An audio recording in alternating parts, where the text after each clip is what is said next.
Olá, queridos, nós vivemos tempos difíceis, isso é fato.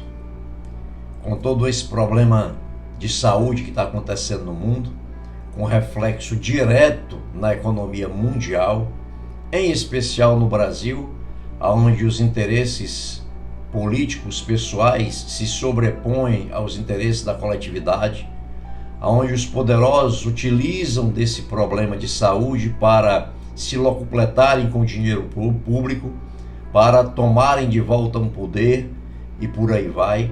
É natural que muitas pessoas estejam bastante preocupadas com o cenário que se apresenta diante de nós. E realmente o que nós vemos com os nossos olhos físicos, melhor dizendo, com os nossos olhos físicos, o que nós vemos não é belo, pelo contrário.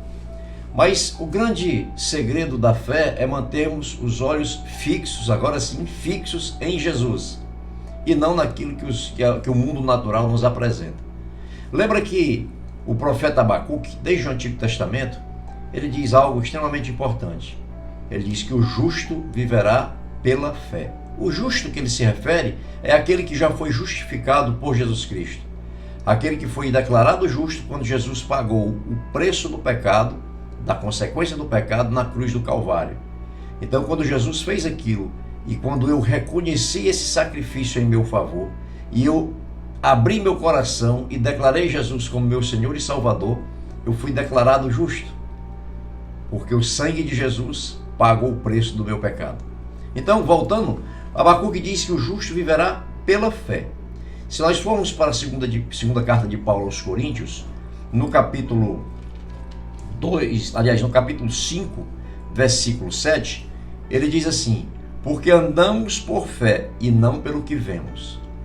Em outras palavras, andamos pelo que nós cremos, pelos que os meus olhos espirituais veem e não pelo que os meus olhos físicos veem.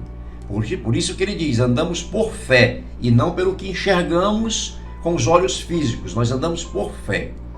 Se nós formos para o livro de Hebreus, no capítulo 12, versículo 2, qual é a orientação do escritor sagrado? Ele diz assim: olhando firmemente para o autor e consumador da fé, Jesus, o qual, em troca da alegria que lhe estava proposta, suportou a cruz, sem se importar com a vergonha, e agora está assentado à direita do trono de Deus. O que é que ele está dizendo aqui mais uma vez? Com os olhos fixos em Jesus, olhando firmemente para o autor e consumador da nossa fé, que é Jesus, olhando firmemente, sem me desviar por nenhuma razão, por nenhum motivo, sem desviar os meus olhos de Jesus. Esse é o grande segredo. Se nós, continuando a passear aqui pela palavra de Deus, existem muitas histórias onde os homens de Deus olhavam para Jesus, olhavam para Deus, no Antigo Testamento, olhavam para Deus, e ali eles obtinham o socorro de Deus, a resposta de Deus, a vitória que vinha de Deus, independentemente das circunstâncias naturais. Um exemplo clássico está em 2 Crônicas, no capítulo 20, a oração que Josafá fez, que era o rei de Judá, quando estava para ser invadido por exércitos extremamente numerosos, que eram os Moabitas e os Amonitas. Exércitos poderosos contra Judá, que não tinha força física para resistir àquilo.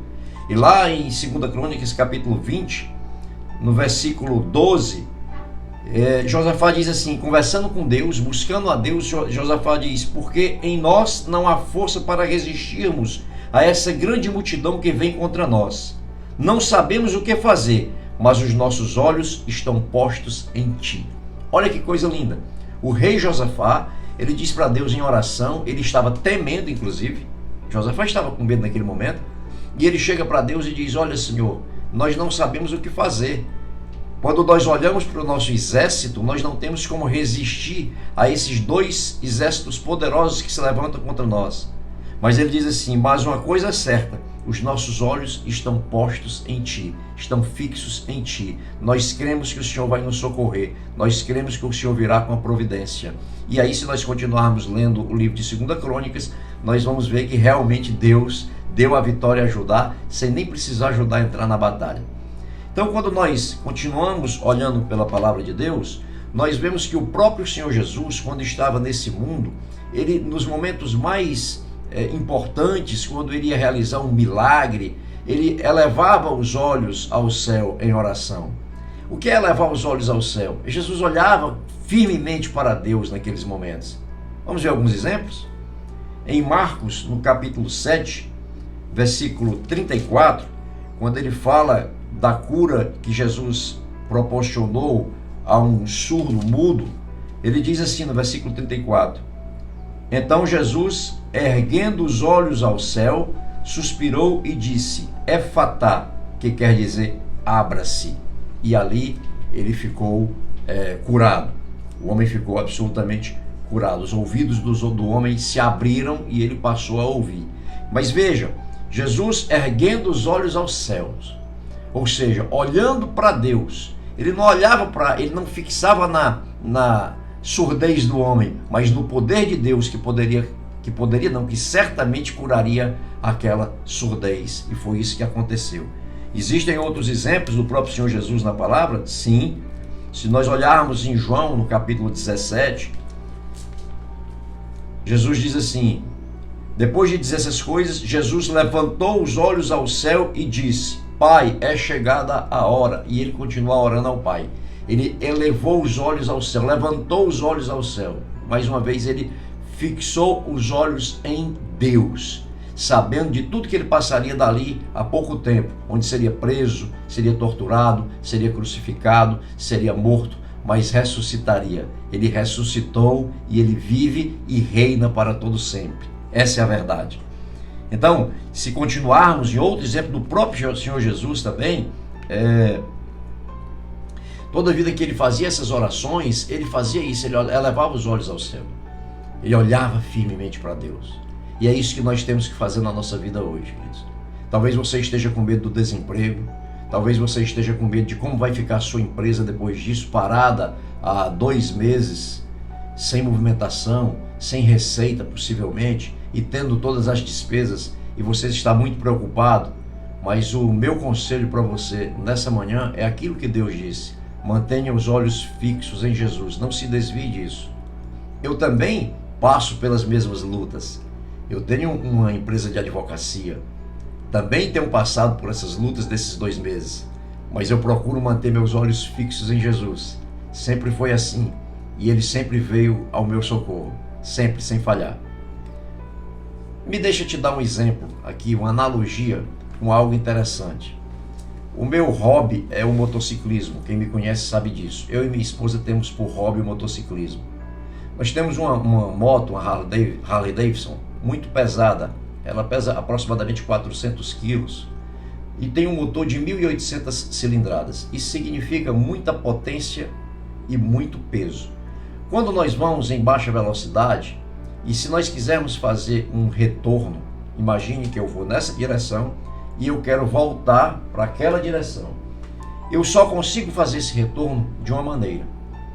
Se eu estou nessa direção, antes de eu retornar, eu viro minha cabeça, olho fixamente para o ponto que eu quero ir, giro o guidão e posso acelerar que eu vou para lá. Ou seja, eu preciso, antes de fazer o retorno, eu preciso virar a cabeça e olhar para o ponto que eu quero ir, olhar fixamente para o ponto que eu quero ir. E aí eu posso virar o guidão da moto, posso acelerar que ela vai para lá. Se eu desviar minha vista por uma fração de segundo que seja do meu alvo, eu não conseguirei completar o retorno. Se eu desviar minha vista, por exemplo, para um carro que venha na contrafluxo, eu vou colidir com aquele carro. Basta uma fração de segundo para que eu colida com o carro. Essa analogia serve para explicar exatamente o que é manter os olhos fixos em Jesus. Eu olho para Jesus e eu não desvio os olhos dali. Por mais que venha um perigo se apresentando diante de mim, que venha algo que seja ameaçador no contrafluxo, eu não tiro os olhos de Jesus. Se eu tirar, eu vou colidir com o perigo. Então o segredo é: mantenha os olhos fixos em Jesus, o autor e consumador da nossa fé. Lembre-se, nós não vivemos pelo que vemos, nós vivemos pelo que cremos. Portanto, Os nossos olhos espirituais são muito mais importantes do que os olhos físicos. Que Deus nos abençoe.